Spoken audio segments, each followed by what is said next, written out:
he's the No Funny winner, Mr. Mike Yarnell.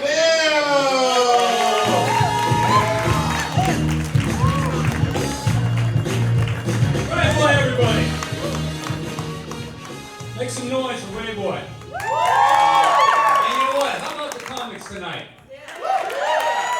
Those guys were awesome. And I don't think you guys realize how challenging it is to come out here. You know, they've got 10 minutes and they're critiqued, they're analyzed. People are looking for faults that they have. It's like being fucking married. Yeah, I've been married 25 years now. Yeah,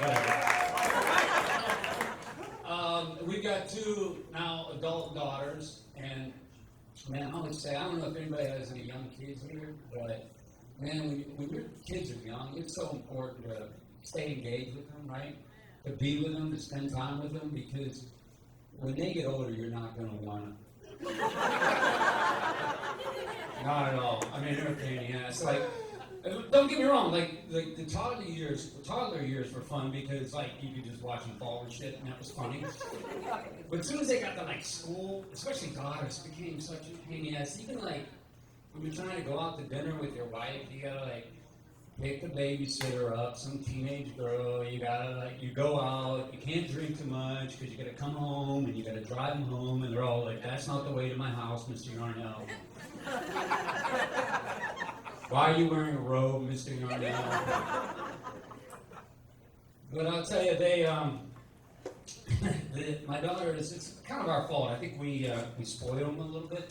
Like, they both had their own bathroom, and we stocked their bathroom with like 30 bottles of shampoo and conditioners and all that shit. And it's so different than when I grew up, because there was 5 of us in our house. We had one bathroom.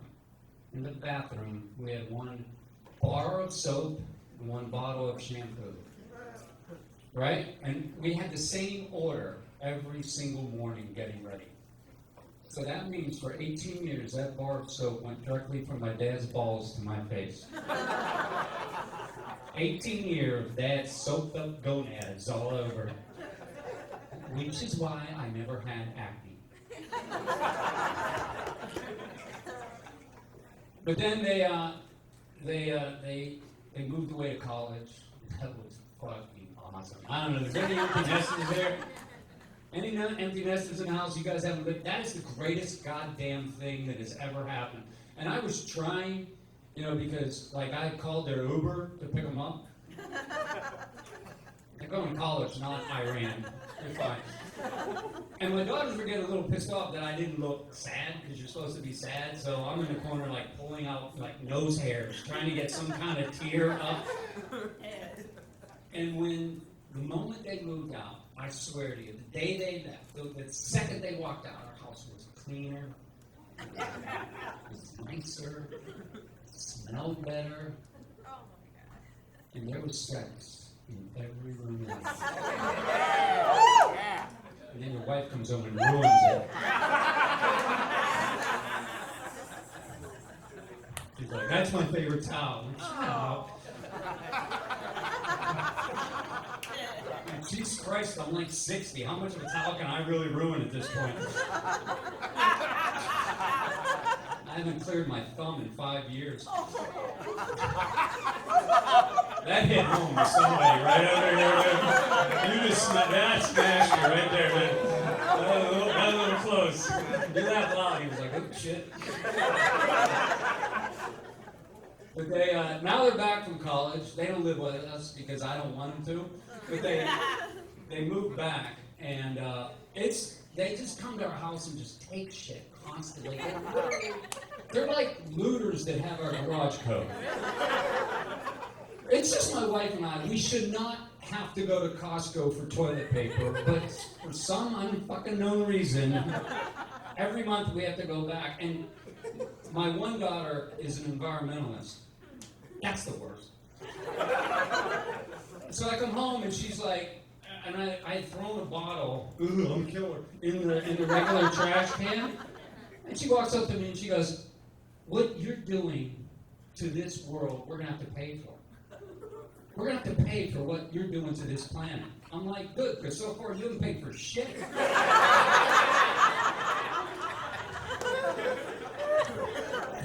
ridiculous.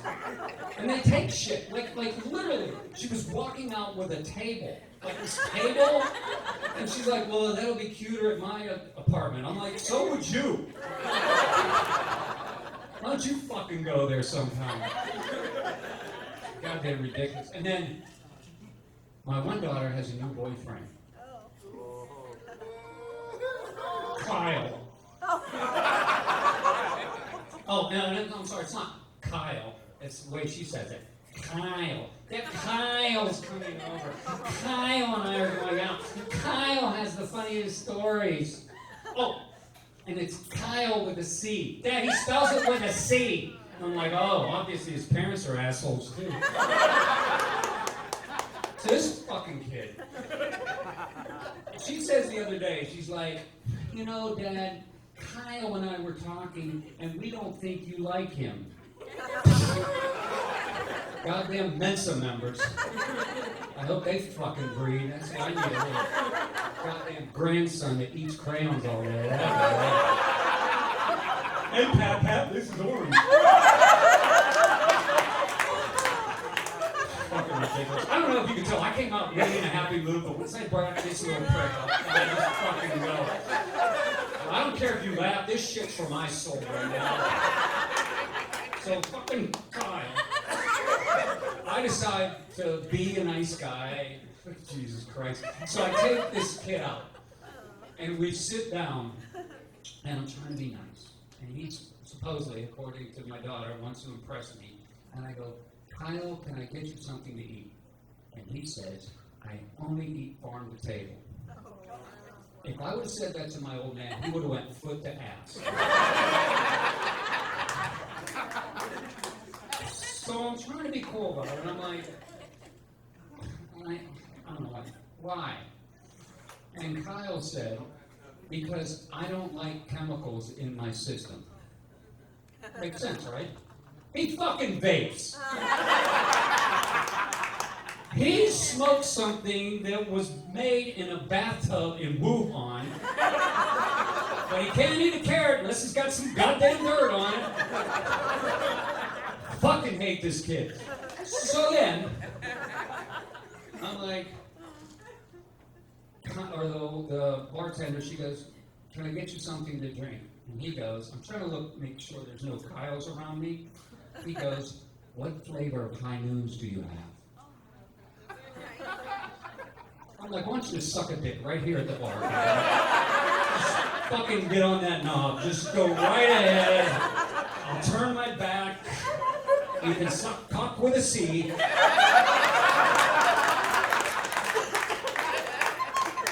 Oh, this fucking kid. So then she says to me, she goes, what do you drink, Mike? And I go, I don't care. Anything strong enough to get the sound of him saying, I wish they had mango out of my fucking ear. Fucking prick, kid. And it's like a problem for me because I can't see too well, but your generation, a lot of you guys, I don't get you at all. It's 120 degrees, you wear a hoodie. It's 40, you got flip-flops on. I don't understand this shit at all. So when it really freaks me, you look fucking well. It's 100 today, you're okay. So when I get really upset, what I do is I just take my car and I go out on the 101 and I get in the left-hand lane and I go 35 miles an hour.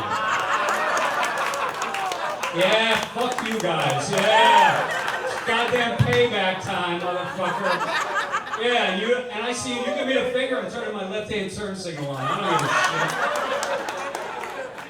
And they come zipping up behind me, like, oh, I'm gonna rear end him. I'm like, what the fuck are you gonna do with your little fucking turbo little thing? I grew up driving a station wagon that was 10 yards long, made of steel, had fucking wood paneling down the side of it, had a can of old Milwaukee beer between my legs, and that didn't come in fucking mango either, Kyle.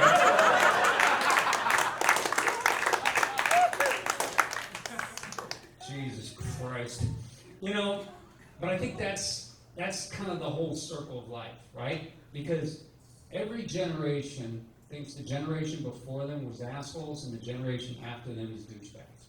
That's the way it works, right? Right. And I just know that someday I'm going to be laying in my grave 6 feet underground, and my daughters are going to be standing over me with their fucking bastard children.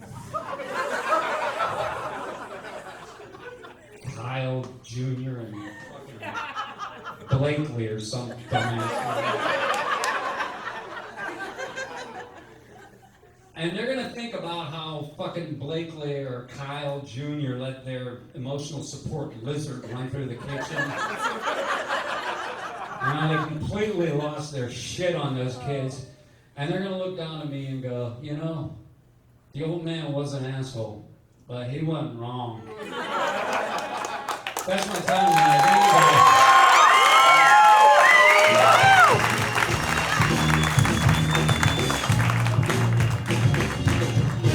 Mike Yarnell, everybody.